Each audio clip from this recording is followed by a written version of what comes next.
మనం సాధించుకున్నాం. ఇక్కడ దాంట్లో ఏముండని కొద్దిమంది రైతులేమో దున్నుకున్నారు, కొంతమంది రైతులు దున్నుకోలేదు, మళ్ళీ ఎవడో పోతాడు, ఇది వాటికనే ఉంటుంది. నాకు తెలిసి 2007లో కూడా 2007లో కూడా కొంచెం తక్కువ ధరలే ఉండే ఇక్కడ.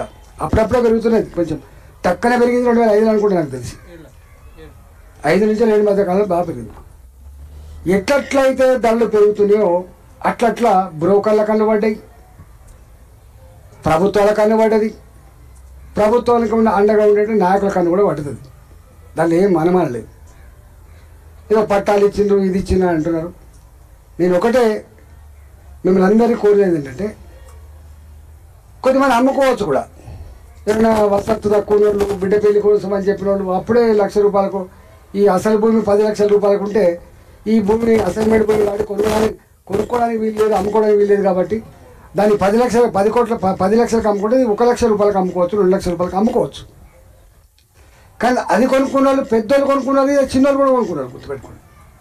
ఇప్పుడు ఈ భూములు అసైన్మెంట్ భూములు కొనుక్కున్న వాళ్ళు అందరూ పేదలు కూడా కొనుక్కున్నారు. పక్క మంది వాళ్ళు కొనుక్కోవచ్చు, లేకపోతే ఆయన దగ్గర తెలిసిన వాళ్ళు కొనుక్కోవచ్చు. అప్పుడు కొనుక్కున్నారు. ఇప్పుడు ఏమంటానంటే,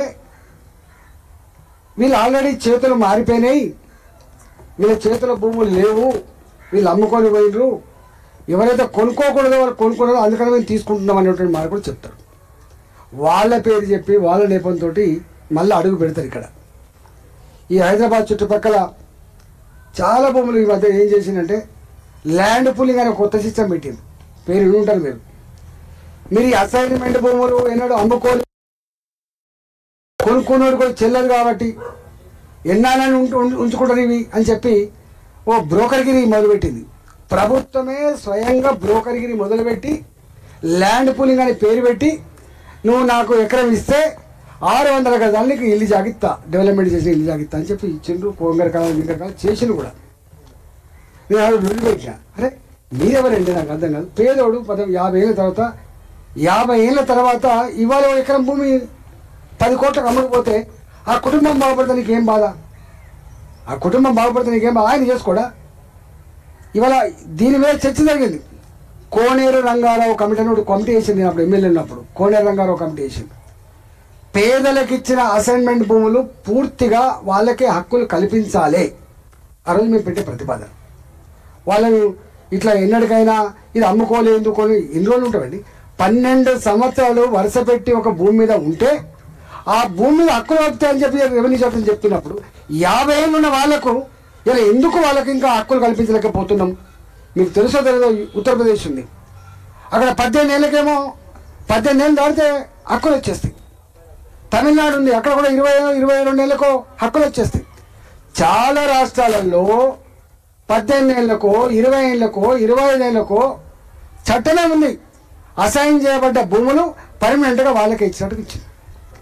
ఇప్పుడు ఈ భూములు వచ్చినాయి అన్నీ కూడా ఆనాడు గుంటెడు భూమి లేని వాళ్ళు ఏ పూటకు ఆ పూట బతికిన వాళ్ళే తప్ప ఉన్న వాళ్ళకి ఏం భూములు ఇవ్వలేదు పెద్దగా. మరి వాళ్ళు ఓ 50 ఏళ్ళ తర్వాత ఇవ్వాల. తాత తండ్రి ఇలా కొడుకు వచ్చింది. ఈ కొడుకు వచ్చే వరకు దాని భూమి రేటు పెరిగింది. తాను నిజంగానే హక్కులు కల్పిస్తే ఇంత రియల్ ఎస్టేట్ చేసుకొని ఆయన ఇంత బిల్డింగ్ కట్టిస్తాడు, లేకపోతే అమ్ముకుంటాడు.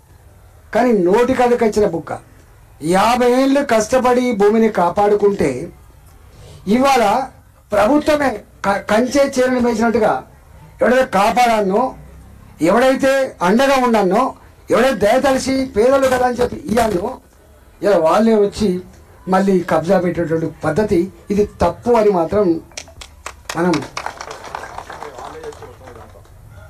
తప్పు అని చెప్పి అనాలి. ఎవరైనా కావచ్చు కాక పార్టీలు ప్రభుత్వాల గురించి మాట్లాడతాడు.